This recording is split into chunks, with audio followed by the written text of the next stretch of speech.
Hi, I'm Carol Tiger of Humbug Stay Catering and Cooking with Traditional Foods. Today I'm going to share with you making sofke and sour cornbread, and our surprise dish will be salt pork.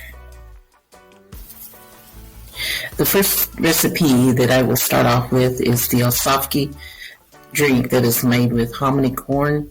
It is usually served at many gatherings. The ingredients that I use are sofke, water, lye, and a crock pot. The crock pot is about an 8-quart crock pot. The process that I go through to get the corn ready is that I separate the hulls from the good corn because it's ground up. The hominy is ground. So what I do is make sure that all the hulls and the good corns are separated from each other. So that usually you can tell by the dark ones and the ones that didn't crack or whatever.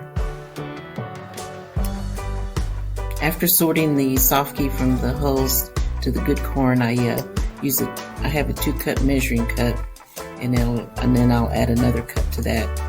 And then I put it in the bowl, and as I'm getting ready to wash the corn, I usually keep running water through it until the water comes clear. And some of the hulls that maybe I had missed, they're real small, they come to the top. But as a long time ago when the elder women used to do sofke, I remember seeing them where they had their own screen pan, and they would toss it up in the air to get some of those hulls out of there by air, and then they would wash it. That was an old system that they used to use. I tried to do it one time, and I lost a lot of corn because I didn't know what I was doing.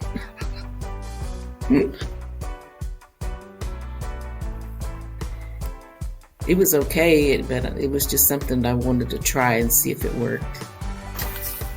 In my crock pot, I usually make sure that the water's almost to the top because it does take a lot of water as it cooks down, and I put the temperature on high and keep it covered and cook it at least 4 to 5 hours to make sure that it's cooking.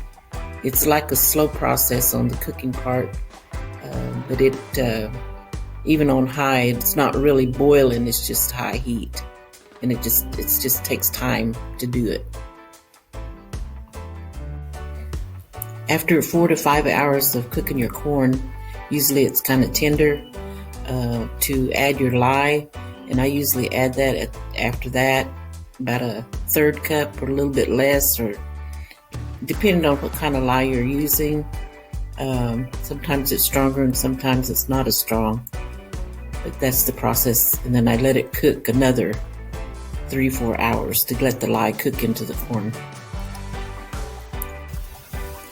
After it's done and tender, and then it's cooked for more than several hours, I usually add, to taste it, I usually get my cup and add sugar to make it a little sweet. A lot of people don't use sugar, but I grew up tasting it that way, and that's how my family use sugar too. And also too, that when I'm done, and I usually take it to church, and if there's anything left, I let people take what they want. And if I have more than to take home, well, then I share it with my elders that are not able to get out and come to church, or that they don't cook it anymore. A lot of the elders don't cook that much anymore, and so I usually take it around in my pint jars and hand it out. So that's usually my goal, to anything to give out. That's what I do. What is sofke is a ground up corn from hominy that is dried, and it's usually real hard to cook real fast, so you really have to take your time in making that type of corn. Usually it's cooked with meat, hominy and meat. We make several dishes with hominy, and the ground corn is usually what the sofke is for the drink. That a lot of women still don't make it, but some do, and it just takes time to do it. And what is lie is that you have to know who still makes it, and it's usually the darker lye is the stronger lye. The lighter lye is kind of light, but it all depends on who knows who to make it and how. After a while, it does take time to make that for people that do make lye. And I usually buy it at used to have a warehouse market in Old Mulgee, and they kind of changed over to New Coxsaver grocery store, and they still had put it out. So it's a buying it by pound. So every time I go up there, I usually try to buy a pound at a time just to keep on hand, because several people do ask me if I make it. And I learned how to make it by just practicing, see if it would something I would like. And I like sofke anyway, and all my kids like sofke. My grandkids like sofke. But when I tried to, my uncle used to make it all the time, and he was known for his sofke. And so I kept trying to get him to taste mine, and finally I made it where he said it was right. So that's how I kept learning how to make it. It was practicing, cleaning, and cooking it, and making sure it tasted good. The next recipe that we're going to do is the daklegi komoksi, sour cornbread. The ingredients I have is white rice, water, flour, baking powder, and white cornmeal, and a large bowl with a lid. The first process that I go through is that I use 8 cups of water to half a cup of white rice. I bring it to a boil. And after it boils just for a few minutes, then I cover it and then let it simmer. The second process is making sure you add 4 cups of flour, 4 cups of white cornmeal, mix them together, and that way you're getting ready to add your cooled rice.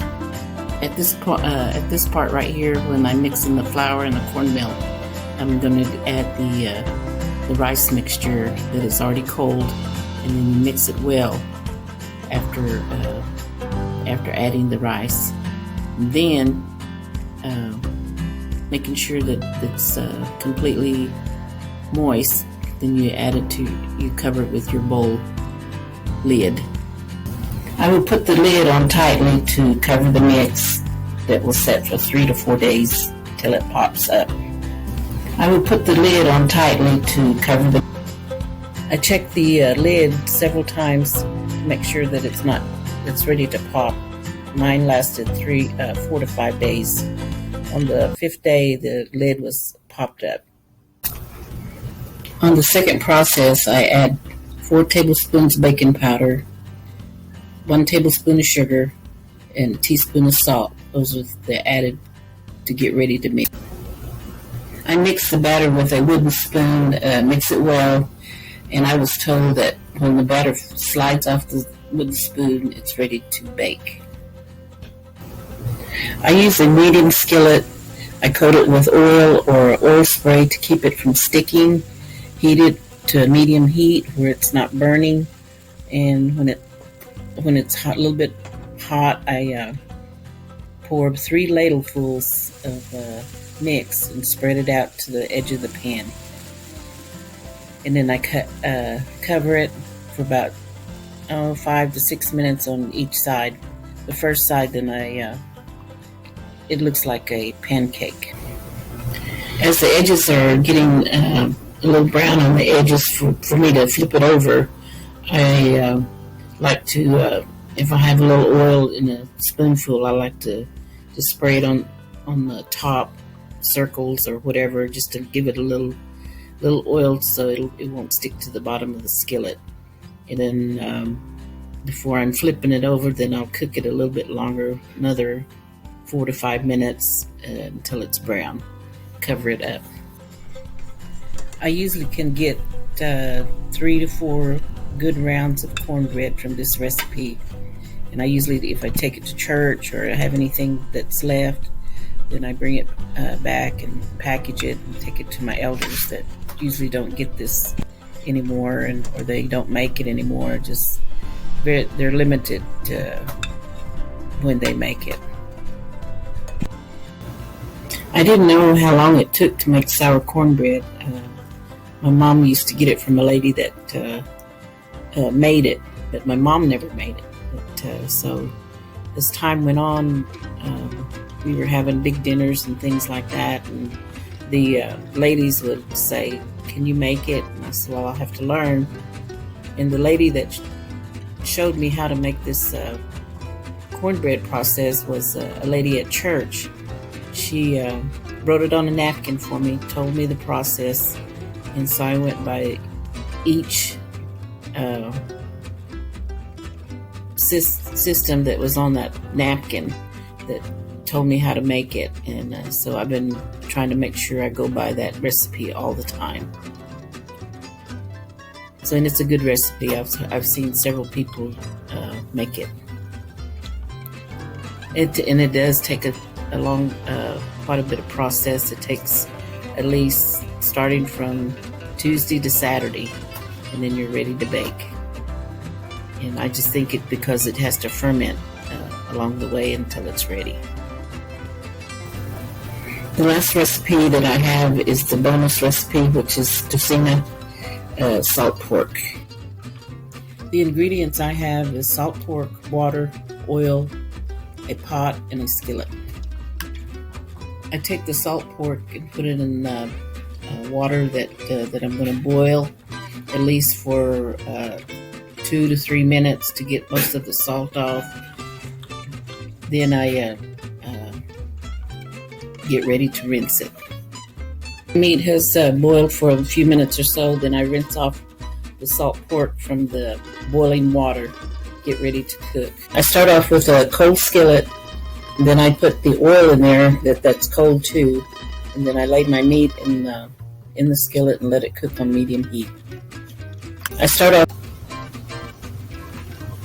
I start cooking the salt meat, I usually let it cook about 3-4 minutes on the first side, and then let it cook, and then come back and turn it again on another side, and usually about 3 or 4 times till it's cooked well.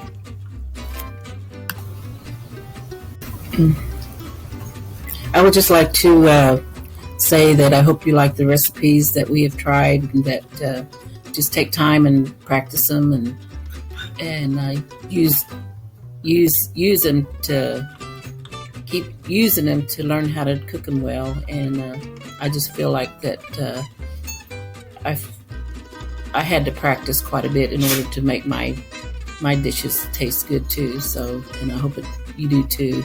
And I want to thank the Zorro Tulsa Library for having me to put out these recipes for anybody that wants to use them. I thank you so much. Nado.